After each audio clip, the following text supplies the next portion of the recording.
obrigado, Jesus. Ainda desfrutando dessa presença, pode se assentar aí no seu lugar, fique à vontade. Mas eu quero te pedir que realmente você esteja agora sincronizado com esse ambiente, sincronizado com essa presença. É fato que Jesus está aqui, é fato que o Espírito Santo se move. E sabe, eu acho muito contraditório dizer que Jesus está em um lugar, dizer que a presença do Espírito Santo está em um ambiente, e as pessoas saírem da mesma forma. Eu acho, não pode ser assim, porque se de fato Jesus está aqui, se a presença do Espírito Santo é real nesse lugar, algo tem que acontecer na sua vida, algo tem que acontecer aí dentro de você. E eu acredito que essa é uma noite que realmente o Espírito Santo vai derramar de uma nova porção, porque muitos estão aqui. Quem estava lá no Delegacy? Você está aqui para ter uma vida de continuidade. A dinâmica da vida cristã consiste nisso. Nós precisamos nos mover de forma contínua. Existe um estudo que rola por aí que diz que os jovens, quando eles voltam de um retiro, de um encontro com Deus, a média de tempo que eles permanecem acesos são de 14 dias, 2 semanas. E aí a expectativa é que a chama que se acendeu lá no retiro, com o passar dos dias, ela vai se apagando. É como se aquela bateria, aquela carga que você recebeu dos céus fosse diminuindo com o tempo. Mas em nome de Jesus, isso não vai ser uma realidade aqui nessa juventude.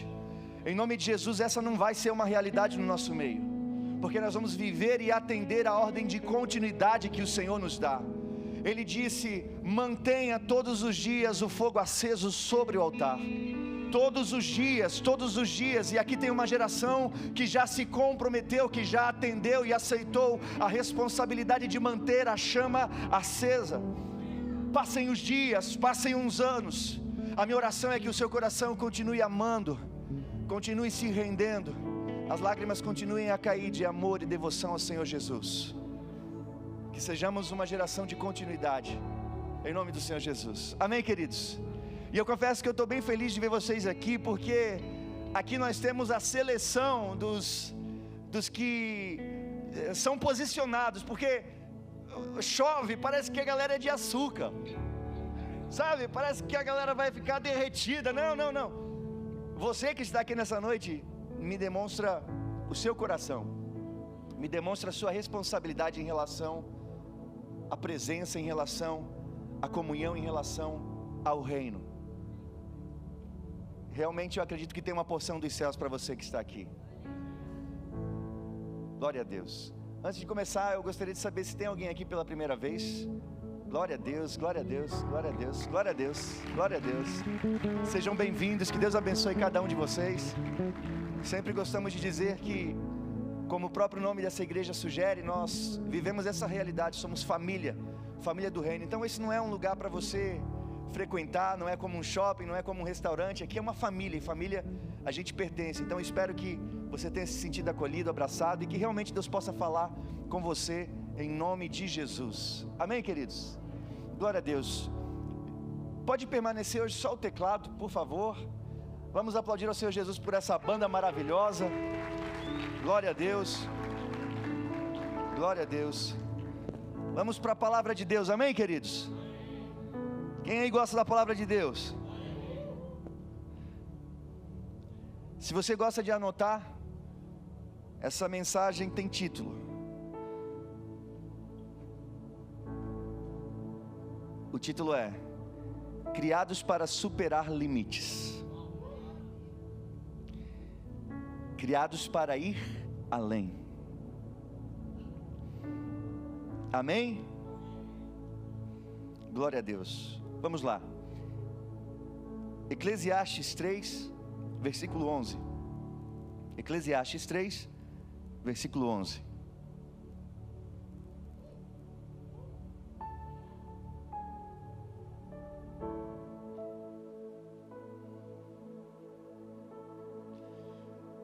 E sabe, às vezes a gente interpreta e faz uma leitura errada da chuva. A chuva na Bíblia fala sobre bênção. E hoje eu estava num conflito muito intenso em relação a trazer uma palavra. Porque eu tenho as minhas anotações, eu tenho os meus esboços, mas eu não gosto de pegar simplesmente uma palavra, eu gosto que o Espírito Santo direcione a palavra. E hoje o tempo foi passando, já era quase hora do culto, e eu não tinha palavra, até que o Espírito Santo me mostrou. E essa palavra fala sobre a bênção, os dons, a presença que Ele quer derramar no nosso meio. Então, assim como a gente pôde presenciar nesse âmbito físico a chuva que desceu, eu já declarei em nome de Jesus que numa esfera espiritual o Senhor vai derramar dons, talentos, unção sobre esse lugar. Em nome de Jesus, o Senhor não nos trouxe aqui para viver um tempo normal. Se Jesus está aqui, como eu disse, algo de extraordinário tem que acontecer. Algo sobrenatural tem que se passar nesse lugar. Eu tenho certeza que muitos que chegaram aqui, talvez até desanimados, como se estivessem presos, com barreiras, com limites. Todas essas ocasiões, todos esses contratempos vão cair, vão ceder, porque você vai viver a liberdade do Senhor em nome de Jesus. Vamos então para Eclesiastes 3:11. Eu estou usando para essa mensagem a versão NVT, para que a gente possa ter uma compreensão mais apurada em relação àquilo que eu quero dizer. Então, em Eclesiastes 3:11, a palavra do Senhor nos diz: no entanto, Deus fez tudo apropriado para seu devido tempo. Ele colocou um senso de eternidade no coração humano, mas mesmo assim ninguém é capaz de entender toda a obra de Deus, do começo ao fim. Eu quero que você observe ali, Ele colocou um senso de eternidade no coração humano. Senso de eternidade. O que isso significa?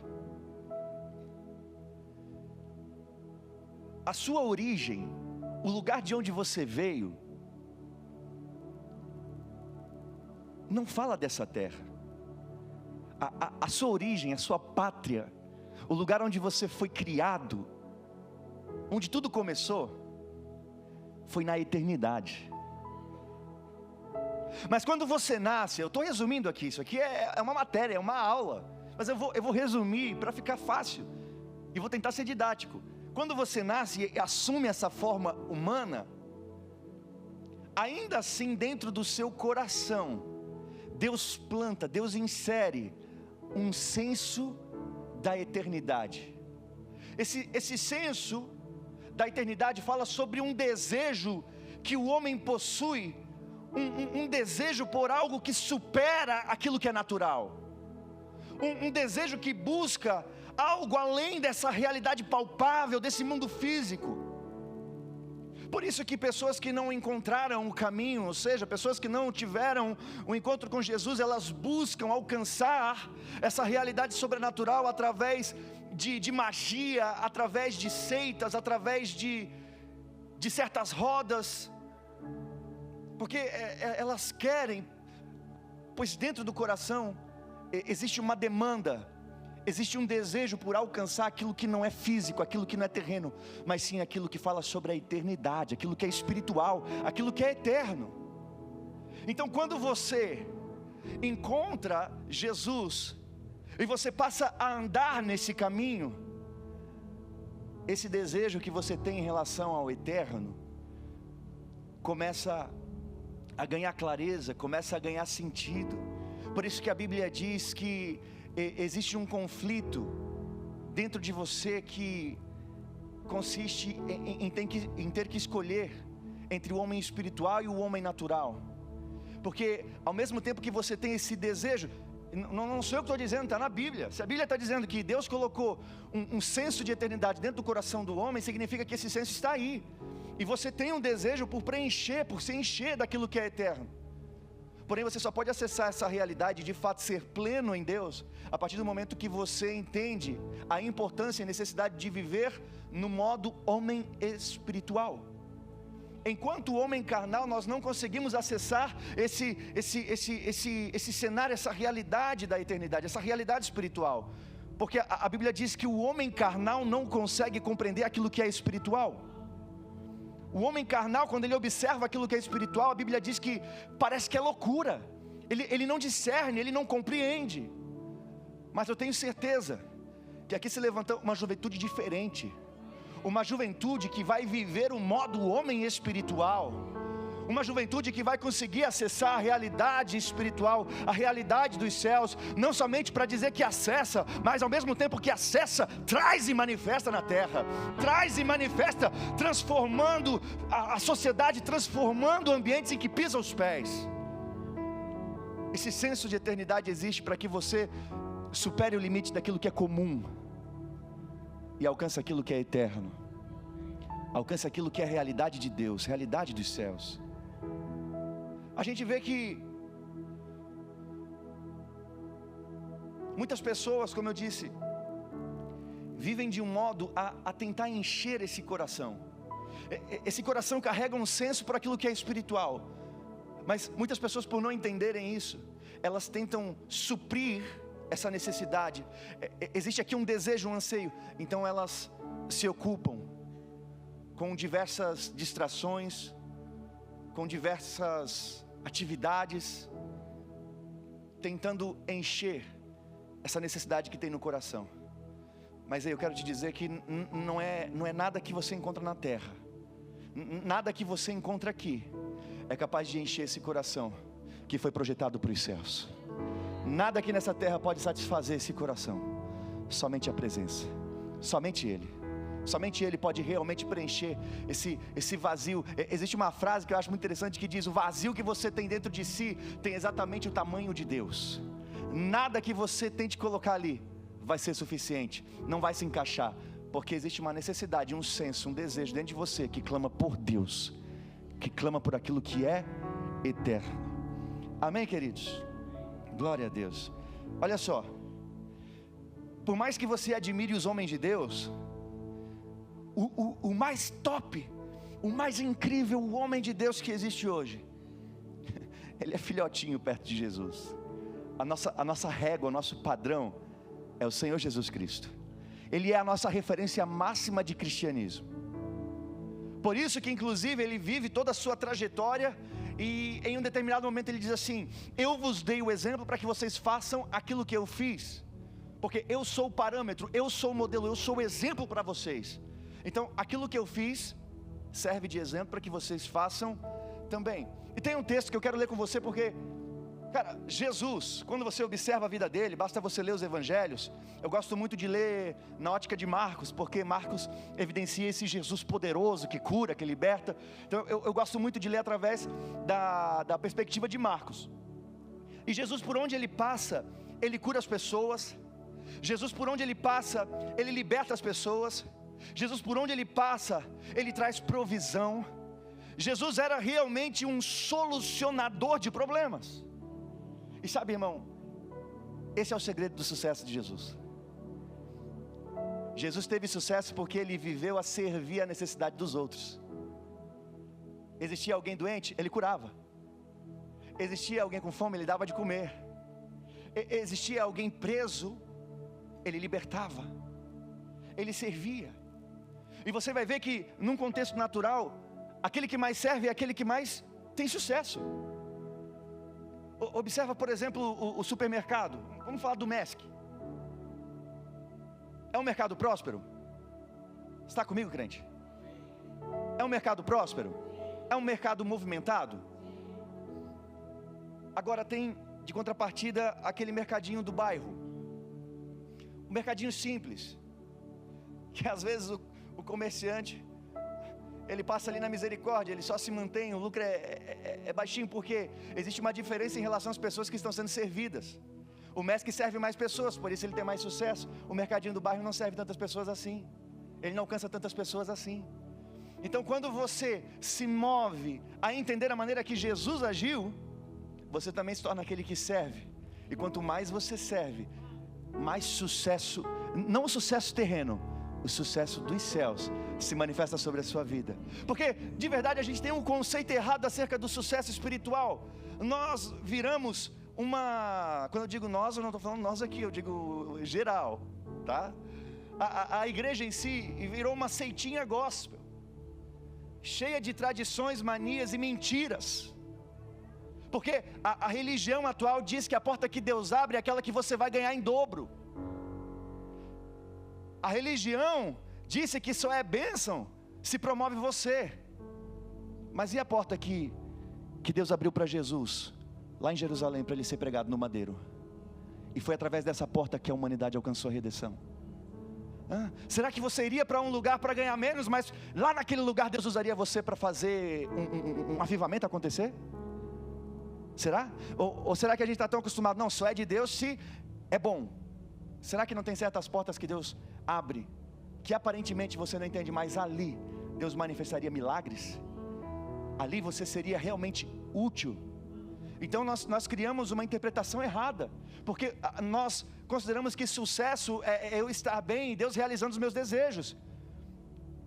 Mas e o apóstolo Paulo, que escreve uma carta dizendo assim: combati o bom combate, acabei a carreira, guardei a fé. Ei, na ótica de Paulo ele disse assim, combati o bom combate, ou seja, tive êxito, tive sucesso, acabei a carreira, estou guardando a fé. Sabe onde ele escreveu isso? Na prisão. Ele estava prestes a ser decapitado, mas ele considerou que estar ali na prisão era o sucesso que Deus tinha para ele. E aí isso conflita com o evangelho que a gente tem ouvido por aí, que é um evangelho que só traz conforto. É um evangelho que passa a mão na nossa cabeça. Mas a Bíblia diz: se padecemos com Ele, se sofremos com Ele, é certo que também com Ele reinaremos. Então, irmão, o evangelho não fala somente de coisas boas que Ele pode fazer, tem a parte do sofrer. Essa parte do sofrer, eu quero que você entenda também que não significa que o Senhor vai te afundar numa vida miserável. O sofrer é quando você tem que negar a si mesmo. Se você está aqui e você me diz que negar a si mesmo não dói, você é um mentiroso. Porque negar a si mesmo todos os dias dói.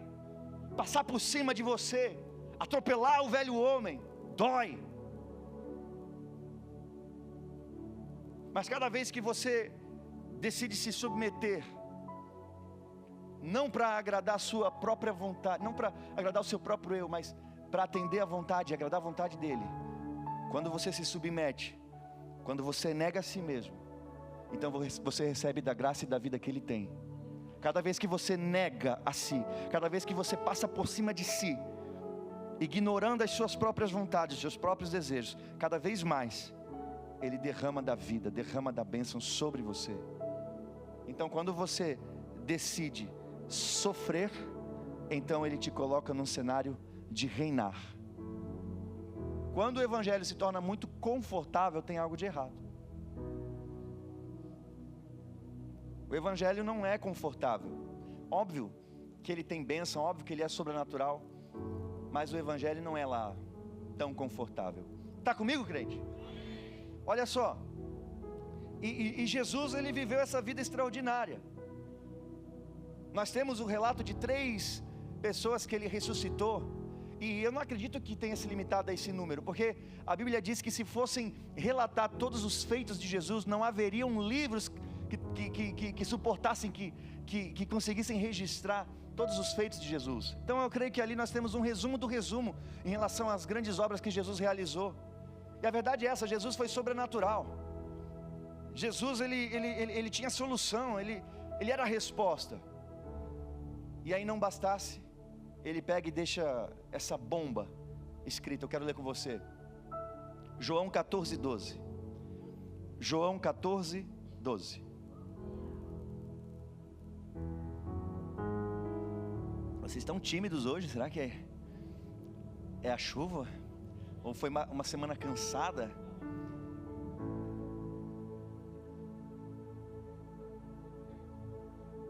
Olha só, Jesus viveu uma vida sobrenatural. Aí ele pega e deixa esse versículo para nós. Eu lhes digo a verdade, quem crê em mim, olha só o que a gente vai ler aqui. Eu lhes digo a verdade, quem crê em mim fará as mesmas obras que tenho realizado, e até maiores, pois eu vou para o Pai. Irmão, tu entendeu o que a gente acabou de ler aqui? Eu vou pregar no seu ritmo.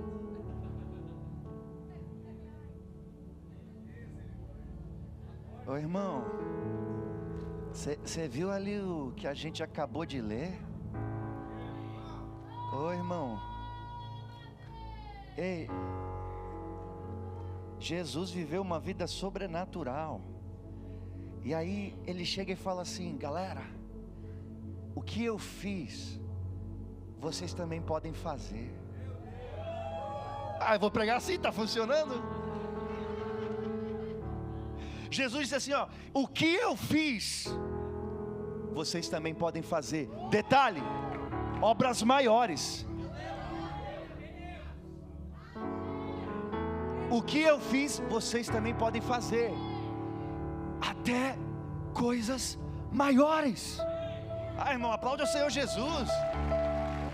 Tira a cola da tua mão, pelo amor de Deus. Cara, eu lhes digo a verdade, quem crê em mim fará as mesmas obras que eu tenho realizado, e até maiores, pois eu vou para o Pai. Glória a Deus, glória a Deus. Queridos, deixa eu dizer uma coisa. Essa realidade aqui, não se veja distante dela. Eu vou falar de novo. Essa realidade, essa promessa de Jesus, isso aqui é uma garantia. Quem falha nas palavras são os homens. Jesus não falha. Se Jesus disse que aquele que crê fará as mesmas obras, então aquele que crê fará as mesmas obras. Essa é uma verdade para você. É para você, sem distinção. Essa é uma promessa para você. Pertence a você. Não fique pensando que a realidade sobrenatural é um cenário só para pastores, só para líderes. Não. A igreja cristã começou com gente comum. A Bíblia está repleta de histórias sobrenaturais, onde os envolvidos são pessoas comuns. Não fique pensando que para viver essa realidade você tem que ser um ser espacial. Se você fosse espacial, você não estaria nem aqui, cara. Olha para Moisés. Moisés, um homem comum, um homem com falhas, mas Deus usou para libertar um povo. Deus usou para abrir o mar, cara. Olha para Elias, um dos maiores profetas. Ele não era especial, ele tinha falhas, ele tinha problemas, ele já pediu para morrer, ele já se escondeu. Ele não era de ferro, ele era gente comum, porém crente em um Deus soberano.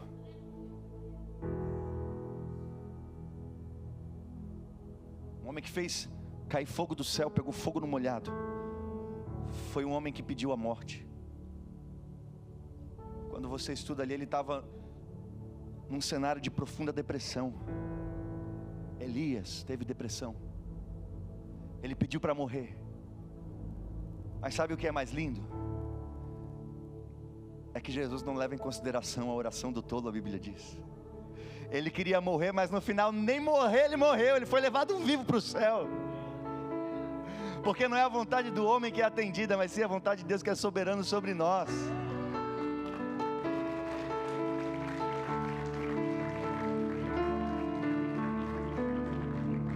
Às vezes você está pedindo para morrer e Deus sabe de nada.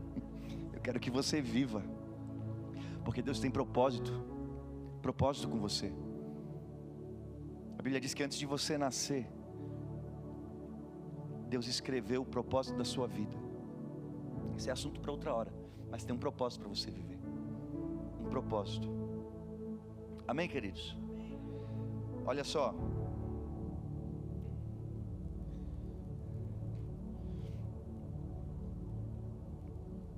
Uma vez que você entende que a realidade, o acesso ao eterno, o acesso ao sobrenatural não é para gente especial, mas é para gente comum.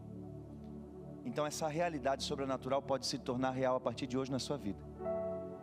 Veja bem, você que veio aqui se vendo como uma pessoa comum, hoje você pode ter um encontro sobrenatural com a presença. E você pode sair daqui acessando aquilo que é eterno, acessando aquilo que é espiritual. Eu tenho certeza que essa é uma noite onde o Senhor vai derramar dons. Eu tenho certeza que hoje o Senhor vai pegar gente comum e vai fazer grande nessa terra. Lembra do legado. Você vai fazer grandes coisas para Deus. Esse é o nosso lema. O nosso pastor, ele veio aqui e ele deixou claro que esse é o lema do 50. Fazer grandes coisas para Deus. Não é que Deus vai descer do céu e vai fazer sozinho, não, irmão. Ele vai contar com você que está aqui, ó. Você que está aqui faz parte do plano de Deus. Juntos, nós vamos viver grandes coisas para Deus. Essa é a importância de falar sobre a unidade, querido. Tem nada a ver com o que eu estou falando, mas eu sinto a necessidade. Unidade não pode ser uma palavra que a gente aplaude. Unidade tem que ser uma realidade que a gente vive. O sucesso está em um povo que está junto. Henry Ford, se eu não me engano, ele tem uma frase que diz assim: reunir-se é o começo. Presta atenção. Reunir-se é o começo. Permanecer juntos é um progresso. Trabalhar juntos é um sucesso. Não basta reunir, tem que permanecer. Não basta permanecer, temos que ter um mesmo parecer, uma mesma visão e trabalhar em prol daquilo que o Senhor tem derramado sobre esse lugar. Temos uma visão nessa casa, precisamos viver em prol da visão que Deus nos entregou. Quando trabalhamos juntos, então nós vivemos o sucesso que os céus têm para cada um de nós. Amém, queridos?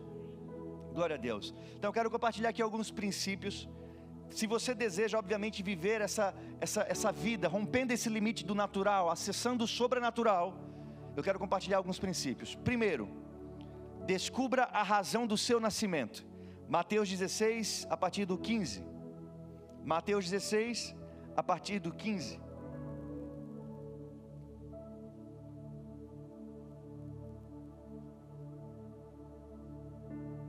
É um texto muito conhecido. Nós temos aqui a confissão de Pedro, e muita gente conhece e associa esse texto justamente com a revelação que Pedro teve a respeito de Jesus, reconhecendo que além do Jesus público havia ali um Cristo, além do véu havia o Cristo, e Pedro viu o Cristo, e a gente reconhece esse texto por conta disso. Mas hoje eu quero trazer uma outra perspectiva. Eu quero ler com você. Verso 15 diz: e vocês, perguntou ele, quem vocês dizem que eu sou? Simão Pedro respondeu: o Senhor é o Cristo, o Filho do Deus vivo. Jesus disse: que grande privilégio você teve, Simão, filho de João. Foi meu Pai no céu quem lhe revelou isso. Nenhum ser humano saberia por si só. Agora eu lhe digo que você é Pedro, e sobre esta pedra edificarei a minha igreja, e as forças da morte não a conquistarão.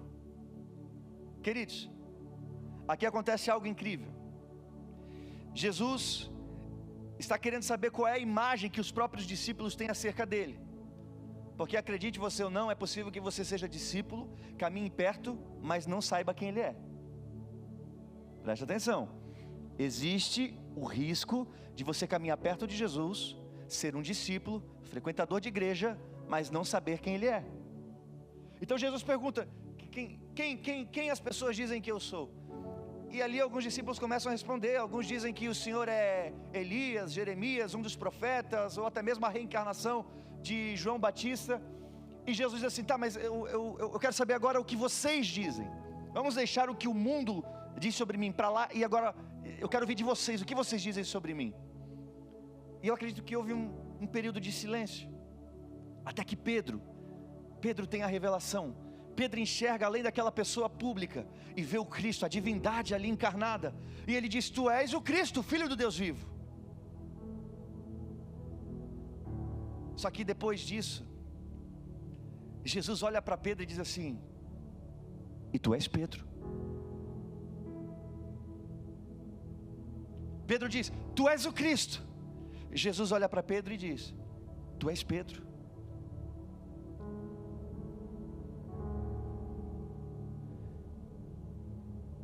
Significa, irmão, que às vezes você está em crise, às vezes você não descobriu o propósito do seu nascimento, porque ainda você não descobriu quem Jesus é. Porque a partir do momento que você descobre quem Jesus é, a partir do momento que você descobre que Ele é o Cristo, nessa hora, Ele olha para você e diz quem você é. Nessa hora que você descobre quem Ele é, então Ele te responde dando a revelação de quem é você. Às vezes falta propósito, exatamente pelo fato de não conhecer quem de fato é Cristo. Mas em nome de Jesus, essa é uma noite onde o Espírito Santo vai lhe permitir contemplar o Cristo. E conhecendo o Cristo, então Ele vai olhar para você e vai dizer quem você é. Ele vai determinar o seu destino profético, a sua jornada aqui nessa terra. A sua vida que talvez hoje esteja sem sentido, Ele vai dar sentido. Ele vai dizer o seu propósito e a sua missão. Então nós precisamos de uma revelação pessoal de quem Jesus é. Observe, você não foi feito para uma vida normal. Você foi criado para uma vida sobrenatural. Eu não posso perder o costume, querendo ou não, nós temos aqui em nossas veias a exousia, e eu preciso compartilhar aqui um versículo. É um versículo bem desconhecido na verdade, então vai ser bom trazer aqui como novidade. Gênesis 1:26. Gênesis 1:26. Não sei se é a luz, será que é esse teclado tão suave, tão meigo? Eu não sei. Olha o que a Bíblia diz. Hã? Então, é o menor versículo da Bíblia. Então disse Deus: façamos o homem à nossa imagem, conforme a nossa semelhança, domine ele sobre os peixes do mar, sobre as aves do céu, sobre os grandes animais de toda a terra e sobre todos os pequenos animais que se movem rente ao chão. Criou Deus o homem à sua imagem, a imagem de Deus o criou, homem e mulher os criou. Deus os abençoou e lhes disse: sejam férteis e multipliquem-se, encham e subjuguem a terra, dominem. Olha o propósito, irmão. Você às vezes se conformando com uma vida tão natural, achando que a sua vida se limita à faculdade, trabalho, TikTok, maratonar série, mas está dizendo que você foi criado para dominar, para governar. E às vezes nós estamos excluindo,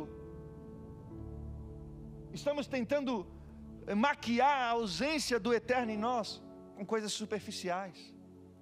Irmão, para de maquiar. Existe um senso no seu coração que clama pelo eterno, a realidade dos céus. Em nome de Jesus, decida hoje acessar essa realidade, parar de viver aqui na superfície, romper esse limite terreno e acessar a realidade dos céus sobre a sua vida, e viver a realidade que Deus te criou para viver, uma realidade de glória, uma realidade sobrenatural, uma realidade de domínio, em nome do Senhor Jesus Cristo. Vamos continuar, para que você possa viver além do natural. Essa é a nossa conversa. Aceite o convite para viver a vontade de Deus. Vamos ler Romanos 12:2.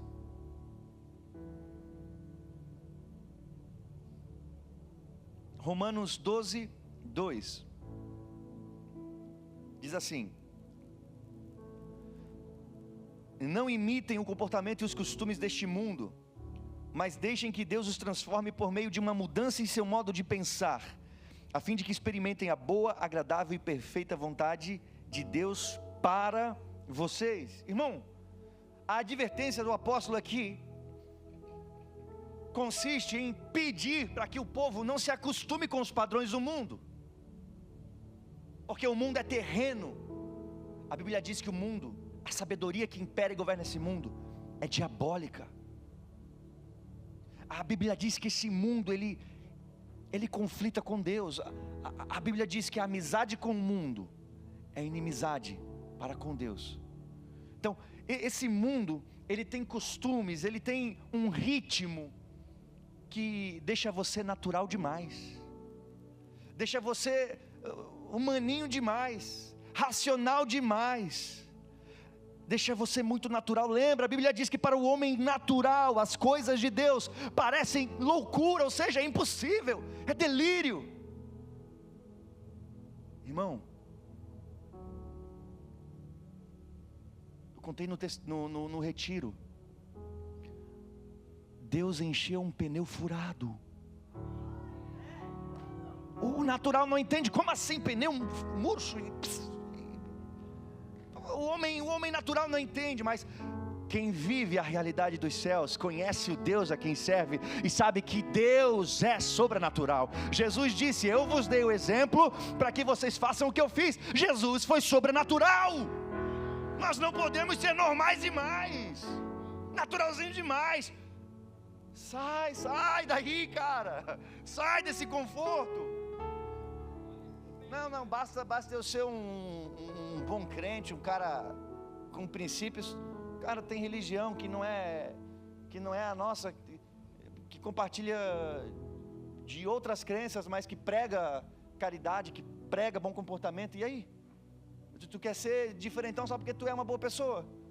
Tem ateu aí que dá banho em crente, em atitude, princípios, boa conduta, não fica fofocando, falando mal dos outros, compartilha, é doador. Tem ateu aí dando banho em evangélico, porque o evangélico acha que Deus chamou ele para não, eu fumava, agora eu parei de fumar, eu era meio promíscuo, agora eu estou mais decente.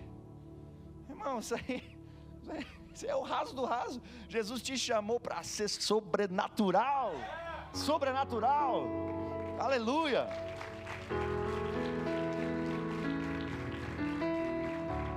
Então, o mundo quer fazer você pensar muito normalzinho. Não, irmão. Esses dias eu vou falar. Eu estava com um produto lá em casa, que ele vai gás, cápsula de CO2. E aí esse produtinho, ele estragou a cápsula, o negócio ali que vai a cápsula do gás. Você colocava o gás e vazava tudo, porque tem uma borrachinha que veda, e essa borrachinha estourou. Aí, irmão, comprar essa pecinha que encaixa no negocinho é quase o preço do negocinho. E o negocinho não é barato. Eu falei: Jesus, eu sou dizimista, eu sou primiciante, não vou levar golpe financeiro na minha vida. Minha esposa é testemunha. Eu fiquei empolgado por causa do pneu do ônibus, que Deus fez encher. Eu falei: funciona agora? Aí eu lembro da oração que eu fiz, lá no pneu eu falei: acelerado e sobrenatural. Eu falei: funciona agora, seja consertado de modo acelerado e sobrenatural. Tá, funcionou lá, vai funcionar aqui, né? Irmão, coloquei a cápsula, vedou, não vazou mais nada. Vai entender, cara? Não, loucura, orar por um objeto. Sim, é sobrenatural. Pastora Isa, uma vez os caras queriam passar com uma estrutura de madeira pela porta, não passava, porque foi construído pelo lado de dentro, e quando teve que sair, era maior que a porta. Chegaram para ela: não passa, pastora. Ela fez uma oração simples: vai lá agora e passa. Irmão, a madeira diminuiu. Então, eu posso ser muito naturalzinho, eu posso ser sobrenatural. Até numa vaga de estacionamento, cara, você pode viver o sobrenatural de Deus pedindo uma vaga de estacionamento. Deus prepara uma vaga para você na frente do lugar, na porta. Quem já viveu essa do estacionamento? É só pedir, é só determinar: em nome de Jesus eu declaro, quando chegar lá vai ter uma vaga na frente. Você chega lá, tem uma vaga na frente. Você nasceu para governar, irmão. Você nasceu para ter autoridade, você nasceu para ser sobrenatural. Para de querer ser normalzinho demais, racionalzinho demais, para. Deus te chamou para acessar o eterno, acessar o sobrenatural. Ah não, pastor, mas é o seguinte, agora, tempos modernos, ideologias agora correndo aí pelas universidades, escolas, e inclusive certos comportamentos estão sendo adotados como padrão da sociedade. Visto lá que na minha faculdade é normal as pessoas viverem uma prostituição, uma coisa promíscua, vulgar, Não se amoldem aos padrões do mundo. Não é porque lá o povo é promíscuo, não é porque lá o povo pensa que é açougue, que vive mostrando as carnes, que você tem que ser também. Se eles são promíscuos lá, é para você ter santidade. Não, pastor, mas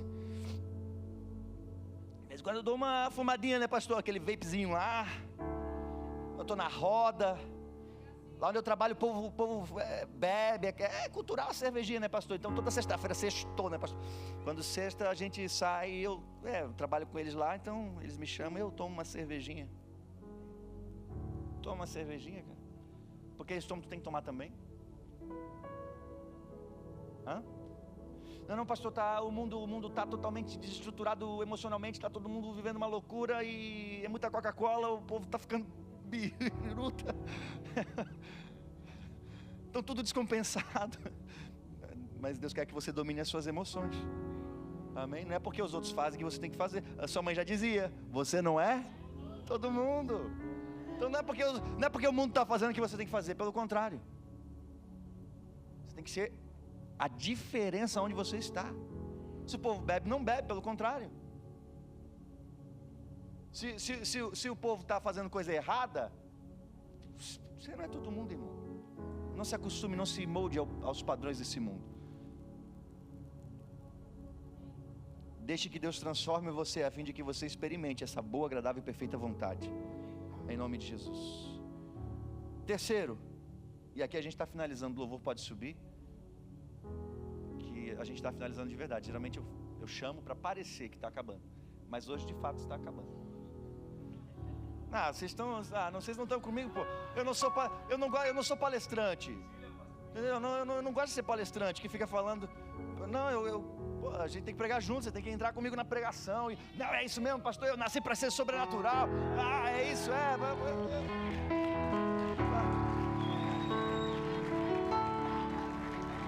Você está muito calminho, cara. Você me deixou calminho também, nem consegui trabalhar do meu jeito. Você me deixou muito calminho. Você está emanando calma, você está emanando tranquilidade. Ou foi o reguezinho, acho que foi o reguezinho que tu puxou, cara.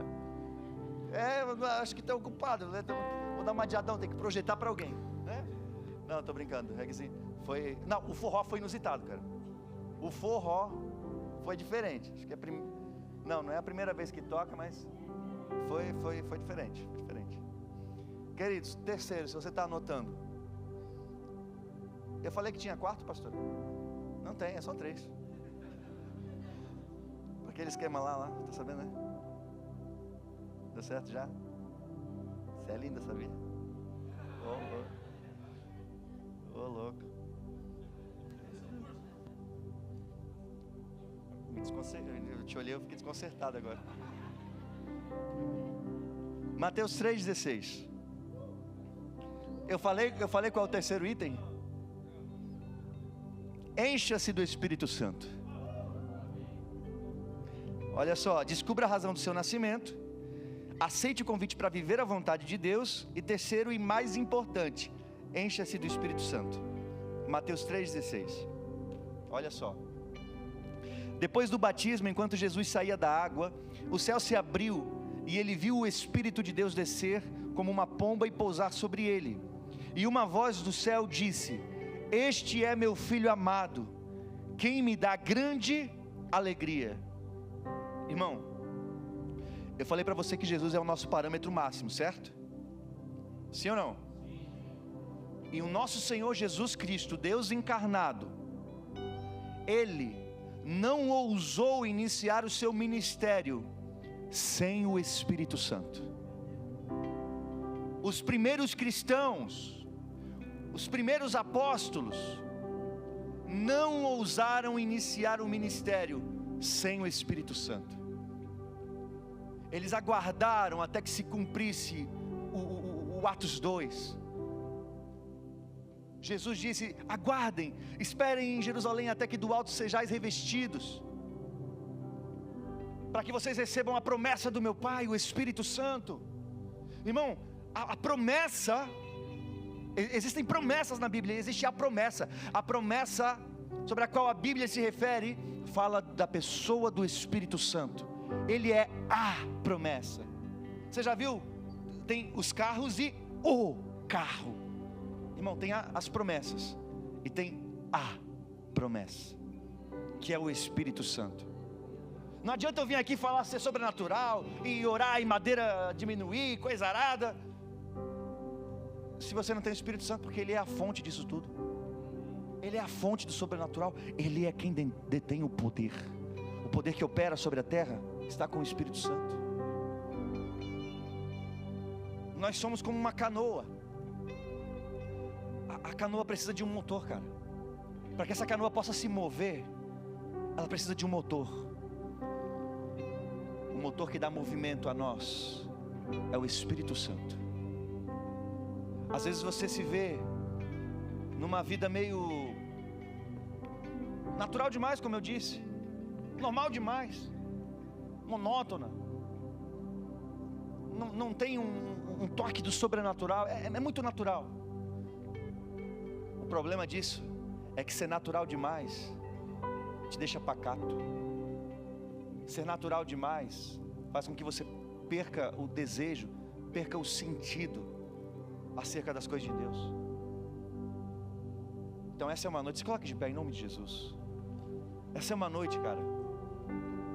Eu não vou fazer chapa aqui, eu não vou chamar ninguém, eu não vou botar a mão em ninguém, porque não é o meu toque, não tem nada a ver comigo, é o toque do Espírito. Se você está aqui, a sua vida está nesse estágio, talvez você se vê desanimado, cansado, talvez você se vê sem sentido. O que é que eu estou fazendo aqui, Jesus?